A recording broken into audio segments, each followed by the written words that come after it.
All right, hello everybody, and welcome to our Lighthouse Baptist Church 2021 Child Protection Policy Training.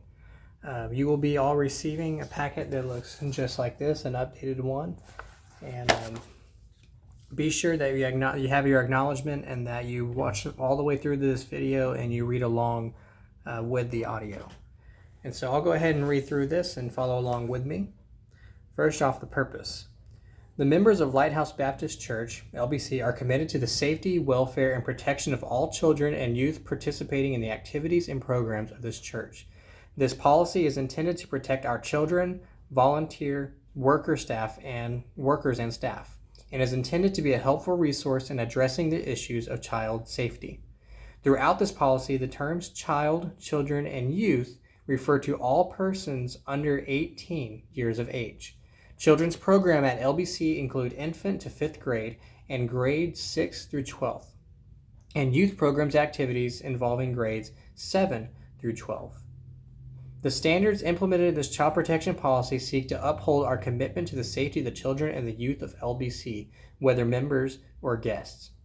This policy governs all workers enlisted to work with children and youth in positions filled by the pastoral staff.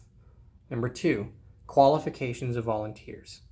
Every volunteer working with children in the 12th grade and under must be a church and Sunday school member of LBC for at least 6 months, exceptions to be approved by the pastor, as in Pastor Dill. Volunteer workers must be 18 years of age or older unless working under the supervision of an adult who had met the qualifications in this policy. All teachers of children and youth and volunteers for children and youth activities or programs of LBC, including those under the age of 18, will be required to complete a volunteer profile. There's a sample form that will be attached, providing a personal and confidential information necessary to perform a security background check on each individual. All personal information disclosed in the results of the background check will be maintained in the strictest confidence.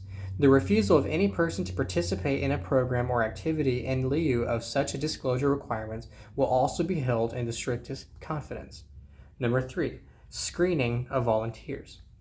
Security background checks for persons under 18 years and older, including a search for criminal history, will be conducted throughout an agency authorized to perform a security background check.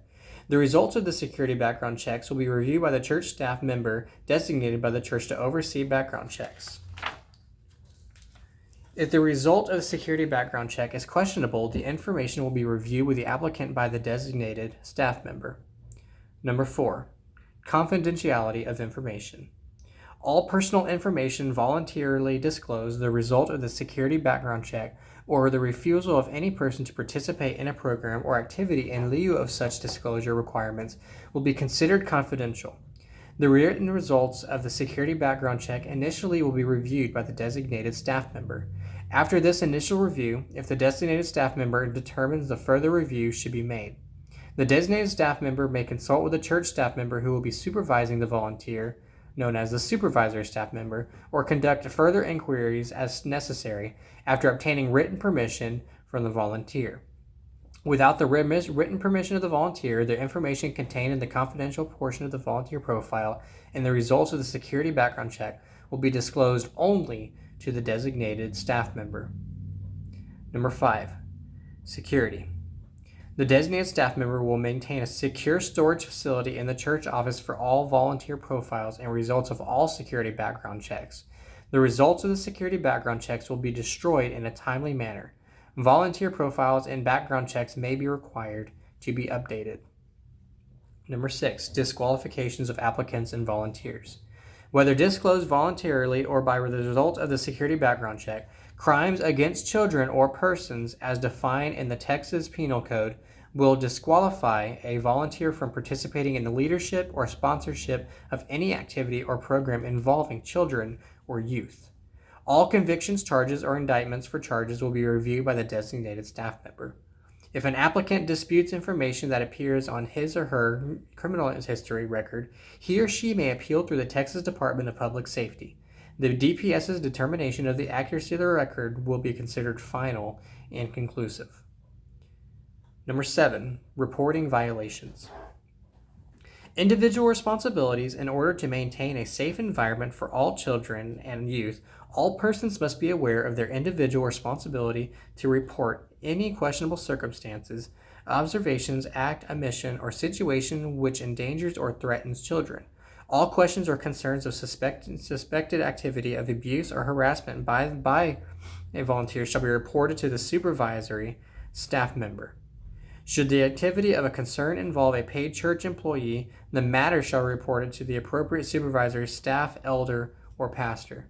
Pending the outcome of an investigation, all information pertaining to the alleged incident should be kept confidential. A mere allegation of improper behavior by a volunteer will not be treated as an actual occurrence pending the completion of the investigation, and the church will take steps necessary to protect the integrity of the volunteer involved. Number 8, incident report. In the event of anyone personally witnesses an occurrence in violation of this policy, that person will be asked to complete an incident report with the form attached on there. Anyone witnessing such an occurrence should consider the following recommendations as to how such a situation should be handled to ensure the security of the child and to protect against physical, emotional, or psychological injury to all persons involved. All incidents shall be reported immediately to the supervisory staff member, if available, or to the adult leader in charge of the event or activity. Personally secure the safety of the child and children or youth. Do not leave the child while reporting the incident. Do not personally confront the alleged or accused violator of the policy unless imminent injury or damage is present. The supervisory staff member and or designated staff member will report the incident to the parents or guardians of the victims. A duly authorized representative of LBC will be responsible for all communication on behalf of the church.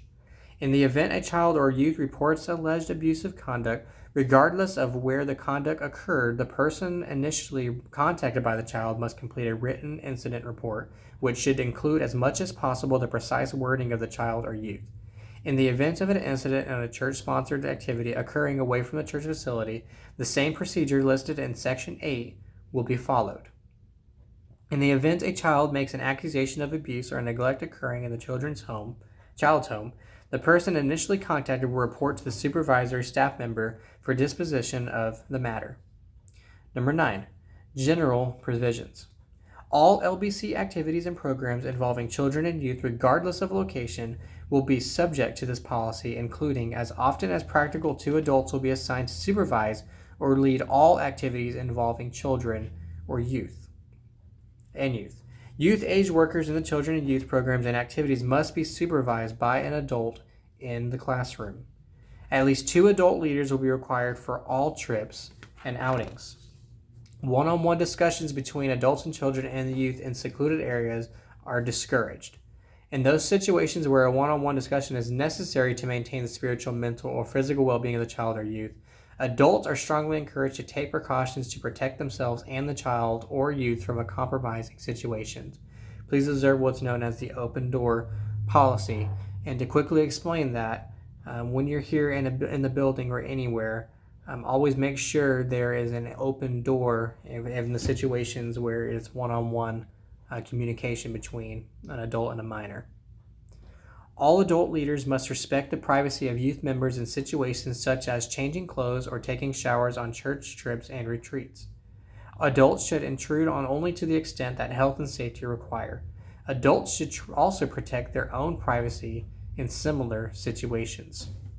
On trips and outings, adults are not permitted to sleep in the same bed with youth other than their own child. Discipline used in church activities should be constructive, reflect Christian values. Corporal punishment, physical hazing, and initiations are prohibited. Written parental or guardian permission is required for all overnight outings and trips out of town.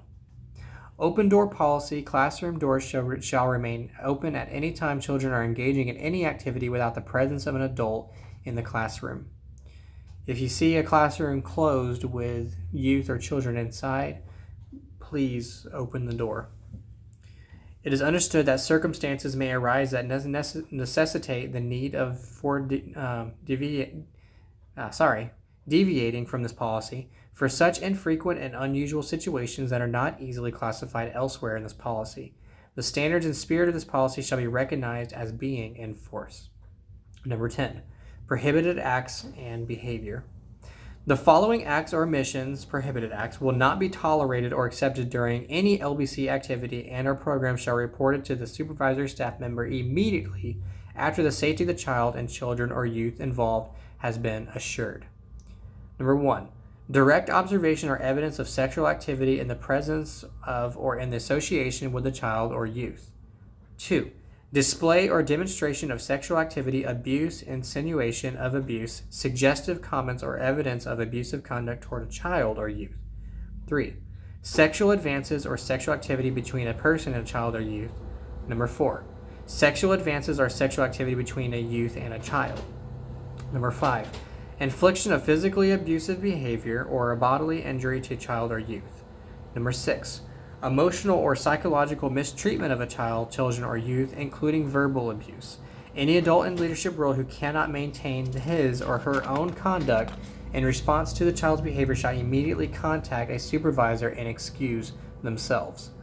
Number 7, the possession of obscene or pornographic materials. Number 8, the presence of possession, consumption of, or under the influence of any illegal drugs or alcohol. B, consequences of violation. Number 1, any volunteer accused of committing prohibited act will immediately be notified and suspended from participation in all children and youth activities and programs of LBC. Such suspension shall continue during any investigation by the church under the leadership of the designated staff member, law enforcement, or child protection agencies. Number 2, after the investigation by the designated staff member or committee selected by the designated staff member, any person found to have committed a prohibited act shall be prohibited from future participation in all children and youth activities and programs of LBC. Number 3, as required by Texas law, all reports of abuse will be timely forwarded to the appropriate child protection and law enforcement authorities. Such reporting must be accomplished in addition to complying with this child protection policy. 4, failure by any person to timely report a prohibited act to the designated person shall be considered a procedural violation of this child protection policy and shall be grounds for dismissal from participation in all children and youth activities programs of LBC. So thank you for following along. Make sure you have this filled out for consent of running a background check and that you did listen through this and you read it and followed along.